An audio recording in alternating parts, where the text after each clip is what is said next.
সৌদিতে সরকারি চাকরি পাচ্ছে 60,000 বিদেশি।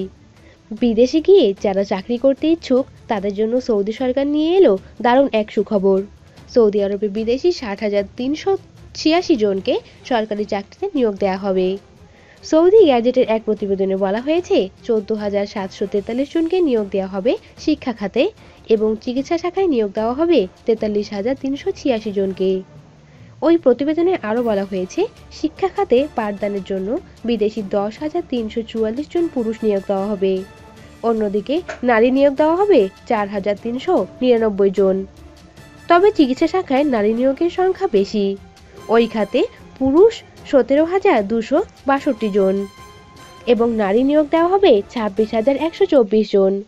বেসামরিক চাকরি বিষয়ক মন্ত্রণালয় ইতোমধ্যেই এই নিয়োগের বিরোধিতা করে শিক্ষা মন্ত্রণালয়কে চিঠি দিয়েছে।